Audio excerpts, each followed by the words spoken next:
Өнгөрсөн дугаараар та бүхэн арбитр гэж юу болох, хаанаас үүссэн, Монголд хизээ байгуулагдсан талаарх мэдээллийг авсан гэж болж болно. Монголчууд бидний хувьд арбитрийг ихэнхдээ шүүхийн байгууллага гэж ойлгодог л доо. Тэгвэл арбитр, шүүх хоёр юугаараа ялгаатай талаарх мэдээллийг одоо сонирхцгаая. Мэдээж төрийн статустай шүүхийн байгууллага арбитр хоёр альва хоёр талын маргалдааныг шийдвэрлэдэг байгууллагууд учраас үйл ажиллагааны хувьд үндсэндээ төстэй. Мэдээж хоёул тухайн орныхон хуулинд захирагдах боловч арбитрийн хувьд анхлан маргалдагч этгээдүүдийн байгуулсан гэрээг голжлон анхаарч баримтлагаараа онцлог. Гаргасан шийдвэрийн хувьд тухайн орныхон хууль тогтоомжийн хүрээнд адилхан байдлаар л хэрэгжинэ. Гэхдээ ялгаатай онцлог талууд байна. Үүнд 1. Талууд хүссэн арбитрчаа сонгох хэрэгтэй. 2. Маргаанаа шийдвэрлэх газар хугацаагаа талууд хоорондоо тохиролцох хэрэгтэй. Шүүх арбитрийн хоорондоо ялгаатай юу? Ялгаатай. Нэг нь бол төрийн статустай байгууллага, арбитр нь бол одоо хувийн статустай байгууллага шүү дээ. Гэвч энэ хоёрын хэргийг шийдвэрлэх ажил бол үндсэн зарчим бол ердөө л нэг. Хэргийг эцсийн эцэст иргэний маргааныг одоо үнэн зөв шударга шийдвэрлэх ийм гол зарчмыг л айл нь барина. Тэгэхээр иргэдийн хооронд мөн эсвэл жижиг компаниудын хооронд гарч байгаа маргааныг шийддэг үндсэн хоёрын аргын нэг нь шүүхэр болд явдаг. Нөгөө нэг арга нь бол шүүхийн бус арга буюу тэр дунд манай арбитр орж байгаа. Арбитр нь анх үүсэхдээ л тухайн нөхцөл цаг үеийнхэн байдал тохирон өөрчлөгдөж шийдвэр гаргаж чадхаар уян хатан чанартай. Тухайн нөхцөл байдалтай тохируулан хэрэг маргааныг илүү цаг хугацаа, хөрөнгө мөнгө, зардал хэмнэн хүссэн цагтаа шийдчих боломжтой. Талууд бол хэрэглэх хууль, хэрэглэх хил энийг бол сонгодог. Одоо арбитрийн ажиллагаа явуулах газар бол талууд бол сонгодог юм онцлогтой тийм ээ. За арбитрийн ажиллагааг одоо Улаанбаатар хотод явуулна. За эсвэл одоо юу гэдэг Эрдэнэт хотод явуулна. Эсвэл өөр улсад явуулна гэдэг. За мөн одоо ямар хил дээр явуулах, ямар улсын хуулийг хэрэглэх гэдэг талууд бол юм сонгох боломжтой. Шийдэх хэргийг шийдэж байгаа бол шийдвэрлэх гэж байгаа талууд дугуй ширээ тойр суугаад ярилцж байгаа захир. Тайван замаар их нь мэтгэлзэгч маргалдах талуудын хүсэлтээр одоо хизээ явуулаа хин хэнийг оруулах гэж гэдэг юм уу. Ингэж одоо шийддэг бас давуу талууд бол энд бий. Арбитрийн ажиллагаа яаж явагдах вэ? Арбитрийн хурал хаана болох вэ? Арбитр нотлог баримтаа талууд хэрхэн гаргах вэ? Арбитрийн хуралдааныг яаж явуулах вэ? Энэ бүгдийг талууд өөрсдөө ярилцаж тогтоох боломжтой байдаг. Өөрөөр энэ бол талуудын хооронд хийгдсэн гэрээнийх нь өргөжлөл байх юм боломжтой. Өөрөөр бид маргаанаа бол яг энэ гэрээн хоорондоо тохирсон тэр журмаараа шийдэх тэр боломжийг одоо олгодогоор энэ арбитрийн давуу тал байгаа. Арбитрийн хамгийн хэрэгтэй давуу тал нь яахын аргагүй цаг хугацаа хэмнэх явдал. Үүний жишээ нь өнөөдөр манай ихэнх бизнес эрхлэгчдэд тохиолддог бие биенээсээ мөнгө зээлээд эргүүлж өгөх авах дээрээ үүсдэг маргаан юм. Энэ хэрэг бол бизнесийн маргаан. Эргэн Б, эргэн Г-нэр багасаа иргсэн сайн найзууд. Эргэн Г хотын нэгэн дүүрэгт супермаркет ажиллуулан чамгүй ашигтай ажиллаж улмаар дэлгүүрээ өргөдгөх санаатай байлаа. Гэтэл эргэн Г одоогоос жилийн өмнө ноолуурын ченж найз Б-д 20 сая төгрөг зээлүүлэн ноолуураа тушаалсан хойно эргүүлэн авахар тохирчээ. Гэтэл эцэстээ мөнгөгүй дэлгүүртээ өргөдгөл хийж чадсангүй. Хууль хяналтын байгууллага дээр хүрчээ. Анхан шатны шүүхээс эргэн Г-д мөнгийг өгүүлэхээр шийдвэр гарсан боловч цаашид шүүхийн шийдвэрийг давж заалдах шатууд мөн хяналтын журмаар шийдвэрлүүлсээр бараг жилийн үр үзжээ. Одоо ч энэ хэрэг эцсийн шатны шүүх дээрээ явж байгаа бөгөөд Г-гийн хувьд ёстой л алдсан хүн 15 тань үлгэрээр шүүхийн хаалгыг сагсаар явна. Энэ хугацаанд тэр бизнесийн үйл ажиллагаагаа үргэлжлүүлэх гэж баггүй өр зээл тавьсаар одоо дэлгүүрээ алддгийн таван дээр тулжээ. Харин мөнгийг авсан бэ нилээд хэд эргэлдүүлж амжаад зайсанд байр машин аваад жамжиж. Тэгэд энэ асуудлыг яаж шийдэх вэ? Би одоо өчнөө шүүхээр өчнөө хоног явлаа, цаг хугацаа болоо, зардал алтлаа. Чи миний мөнгийг одоо өчнөө хугацаанд ашиглаад дээрээс нь би ашиглах өөрөө тэр хэрэглүүлэх байсан хугацаанд би алдагталд орчлоо шүү дээ. Маргаана арбитраар шийдвэрлүүлэхээр тохиролцсон байсан бол манайх авч шийдвэрлэх боломжтой байлаа.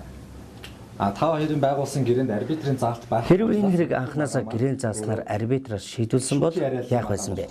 Тэр мөнгөө олж авч чадах байсан уу гэсэн асуулт урган гарна. Заалт нь байхгүй ч гэсэн арбитраар бидний аягийг одоо шийдвэрлэх боломж байхгүй юу? Өгөн өгтлөөл нөгөө өгөх ёстой мөнгөө эргэлдүүлэх гээд байхгүй юу? Цаад нөгөө хүн. Ийм юм манай арбит одоо бизнесменүүд гараад байд юм байгаа маа. Арбитр нэгдүгээр цаг хугацааны хувьд бол давуу талтай маа. Та шүүгтэр бол одоо маргааныг бол анхаарчны журмаар шийдвэрлэлээ. За анхаарчны журмаар шийдвэрлсэн тохиолдолд бол талууд бол тэрхүү шийдвэрт гомдол гарах хэрэгтэй. Давзаалах шатны шүүхэд. За мөн давзаалах шатны шүүхээс шийдвэр гаргахад мөн одоо гомдол гарах хэрэгтэй, тийм ээ. За ингээд хяналтын шатанд одоо ханддаг гихмчлэнгээр ингээд шүүх бол ингээд тухайн хэрэг маргааныг одоо шат шатанд ингээд шийдвэрлэх боломжтой.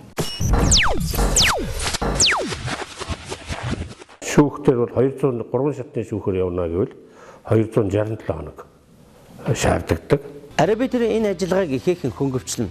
Энэ хугацаанд бизнес эрхлэж байгаа хүмүүс ихээхэн алдагдал амсах нь ойлгомжтой. Харин арбитрийн дараагийн нэг томоохон давуу тал бол хэрэг шийдвэрлэх бүрэлдэхүүнээ өөрсдөө сонгох явдал юм а. Арбитрчийн талаар Францын нэгэн нэртэй эрдэмтэн хэлэхдээ арбитрчин зөв оюун бэлэгтэй хүн байх ёстой. Учир нь талууд түүнд итгэдэг, ариун шударга, маргаантай асуудлын талаар мэдлэгтэй, ухаалаг шийдвэр гаргах чадвартай. Хараат бусаар маргааныг шийдвэрлэх итгэмжлэгдсэн хүн байвал зөвхөн гэсэн байна. Мэдээж ийм чадвартай хүнийг олж сонгоод хэрэг маргаанаа шийдвэрлүүлэх нь маргалдагч хоёр талд хоёуланд нь давуу байдлыг олгохоос гадна гарсан шийдвэрийн хэрэгжилт нь үр дүнтэй байх нь тодорхой. Тэгвэл арбитрийн бас нэг давуу тал нь арбитр нь талуудад төвийг сахисан хэн нэгний талд ороогүй байдаг болохоор арбитрийн шийдвэр нь зөвхөн шийдвэр гаргасан газартаа бус Нью-Йоркийн конвенцээр тулгуурлан олон улсад хэрэгжиж болдогт л оршдог. За шүүгтэр бол хэрэг маргааныг бол одоо шүүх одоо өөрсдийнхөө одоо хэрэг маргааныг шүүгч хуваарлахад тэрхүү журмынхаа дагуу тухайн одоо хэргийг бол хуваарлдаг. Гэтэл тухайн хэрэг бол ямар ч шүүгчдэр очиж болно тийм ээ. Дадлага туршлагын хувьд, мэрэгжлийн хувьд ч юм уу магадгүй одоо шүүгч болоод ингэ сар болж байгаа ч юм уу тийм шүүгчдэр ч очих магадлалтай тийм ээ. Дадлага одоо арбитрийн хувьд бол талууд өөрсдөө арбитрийн бүрэлдэхүүнээ нэрсийн жагсаалтанд дотор харж агаад үнэхээр одоо манай одоо энэ маргааны энэ зүйлээр мэрэгшсэн тийм ээ. Дадлага туршлагатай ажилласан жил одоо хэлний болон одоо өөрийн мэрэгжлийн чиглэлээр ямар босралтай гэдгийг нь бол харж байгаад арбитрчаа сонгодог. Ер нь бол аливаа маргааныг зөвхөн шүүхээр шийдвэрлэх ёстой гэсэн тийм хязгаартай ганцхан нэг зохицуулт бол байхгүй. Тэгэхээр маргаан бол шүүхээс гадна шүүхийн бус журмаар шийдвэрлэгдэх боломж байх ёстой. Тэгээ энд шүүхийн бус аргын нэг бол энэ арбитрийн шүүх гэж яригддаг. Тэгэхээр арбитрийн тухай хууль бол манайд аль хэдийн батлагдаад угаас арбитрийн шийдвэр гараад за талууд маргаанаар шийдвэрлүүлэхэд арбитрийг сонгож аваад за ингээ арбитр шийдээд шийдвэр нь хүчин төгөлдөр болдог ийм тогтолцоо бол манайд аль хэдийн тогтсон байгаа. Монголын арбитрийн бүрэлдэхүүн өнөөдөр 50 гаруй гишүүнтэй маргалдагч мэтгэлцэх талууд энэ 50 гаруй гишүүдийн нэг нэрстэй танилцаж нэг үрслэн одоо судалж үзсний үндсэн дээр одоо энэ л арбитр асуудлыг шударга үнэн зөв хуульд нийцүүлэн ухаалаг шийднэ гэж үзэж өөрсдөө шийдвэр бүрэлдэхүүнээ сонгодгоор онцлогтой. Дээрээс нь дараалагч арбитрчийг дүрм зааснараа томилдог. За талуудад материалыг хөрвүүлдэг, хугацаа өгдөг гэд тэр процессор арай илүү нарийн бас их боломж олгосон байдгаар арбитрийн их давуу талтай байдаг.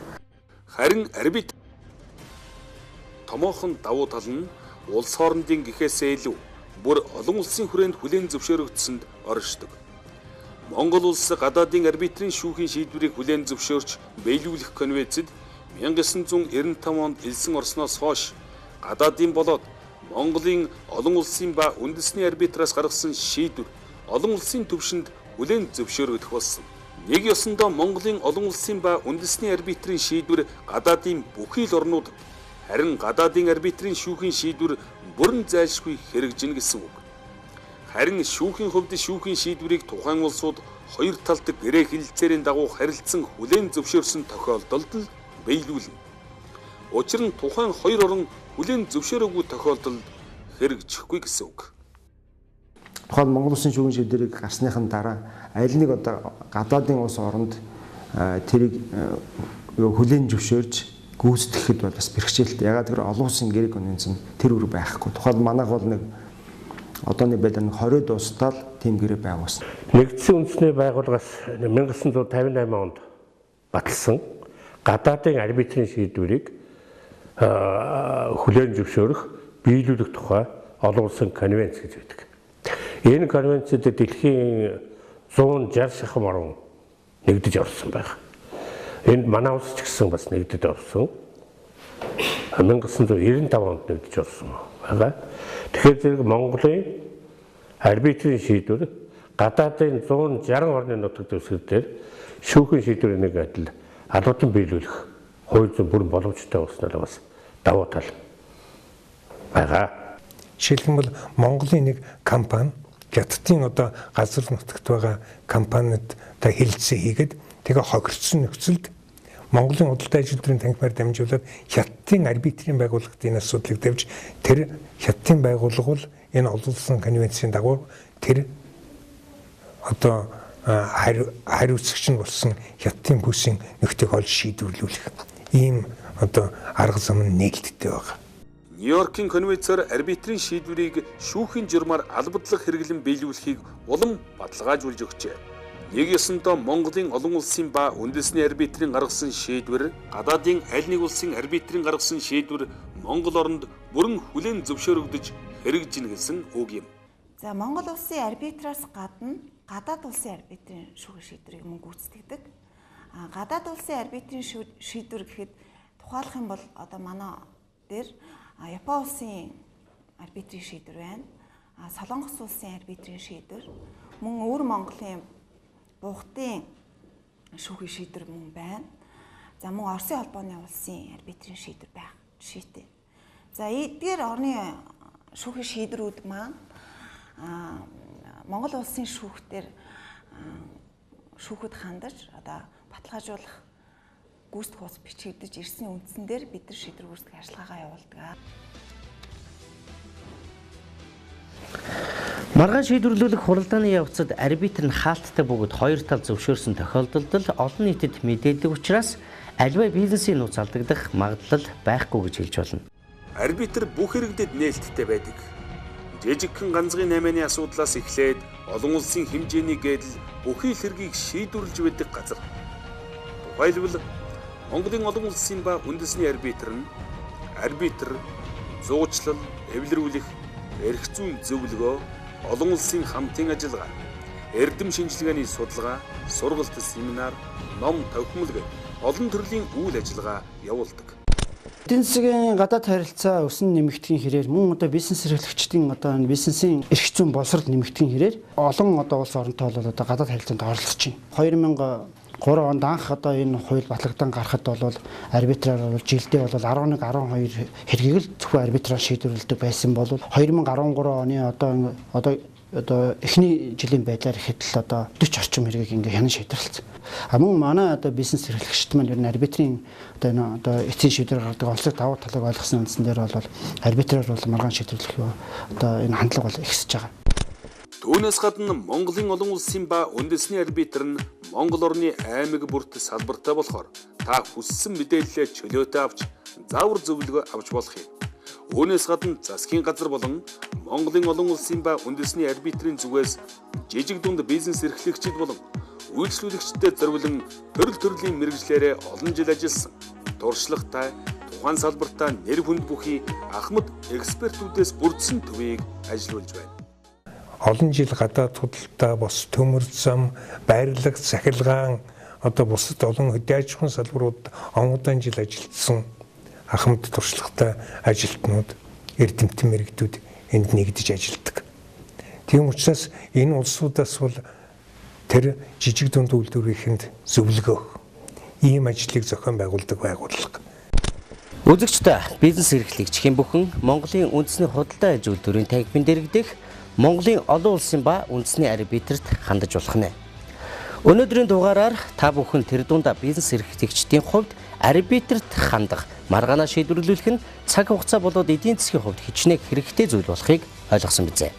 Харин дараагийн цовруулаар арбитрт хэрхэн хандах, гэрээ хэлцээрийг хэрхэн хийх вэ гэдэгтээ танилцсан.